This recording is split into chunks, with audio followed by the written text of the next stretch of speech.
House Republicans leaned heavily on the border crisis, saying that cartels are now making $32 million a week at the border. They're high crimes that the Republican-led committee are accusing him of. But on the other end of that, Democrats are saying that this is ridiculous, that it's a distraction to cover up the actual work that Congress should be doing to fix immigration laws. That Hamas is using recorded voices of children crying to sort of lure soldiers into specific areas. And then on the other end, as we've just heard, IDF mistakenly shot 3 hostages.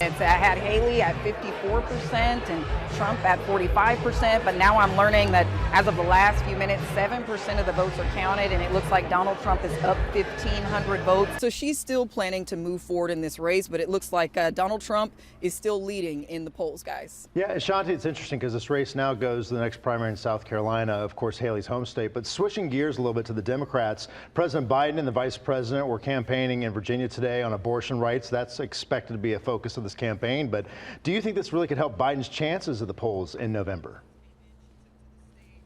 You know, it's possible, right? 51 years ago, when the Supreme Court gave women the right to choose what they wanted to do with their bodies, that was a big deal. So a year and a half ago, depending on what state you're in, of course, when they took that right away for some women, it was a big problem and it was a big shock. So it's legal to grow weed in the state of Maine. You can grow about 3 plants. But Border Patrol says Chinese nationals are growing marijuana on 270 different properties. They're making about $4 billion a year on it and then sending that money back to China.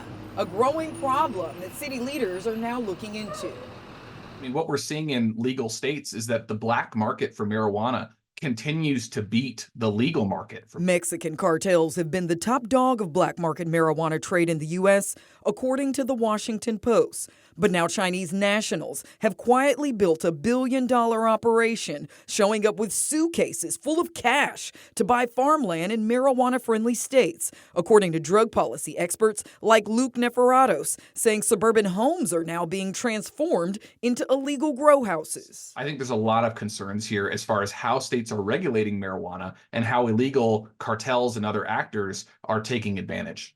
An advantage that marijuana dispensary owners say they don't have. Many of them pointing out the somewhat grueling process to get licensed to sell marijuana, even in the legal states. A frustration that attorney Jonathan Webb says is understandable. Absolutely. I mean, these are individuals that went through the licensing process like anyone else. They're adhering to state laws. They are doing everything that they're supposed to do. Senator Angus King of Maine acknowledging the issue. It's a real concern, and our delegation here in Washington sent a letter to the Justice Department to ask them to look into this. Unfortunately, we haven't heard back. And it isn't just marijuana that's a concern. Currently, there's legislation in the works that would actually limit Chinese nationals from owning farmland, period. In Washington, Ashonti Ford.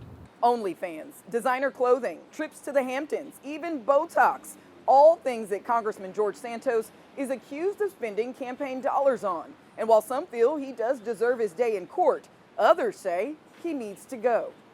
It's all theater. It's theater for the cameras, it's theater for the microphones, it's theater for the American people at the expense of the American people because no real work's getting done.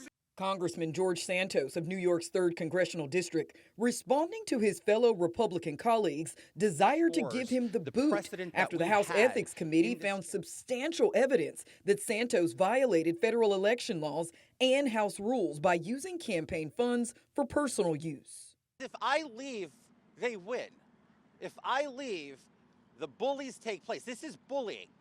The chair of the committee putting out a motion to expel, just introducing it and not calling it privilege, was designed to force me to resign. Earlier this year, Santos pleaded not guilty to 23 federal charges, including identity theft, money laundering, and other election-related issues. It's just an unfortunate circumstance that I have to sit here and watch the American people Congress waste the American people's time over and over again on something that is the power of the people, not the power of Congress. Now, to be expelled, Congress requires 2/3 of the House members to vote for it, and it's only ever happened 5 times in the House. House Speaker Mike Johnson has expressed his reservations about expelling Santos, but says he's leaving that decision up to Congress. A decision on Santos's fate is set for Friday. In Washington, Ashonti Ford.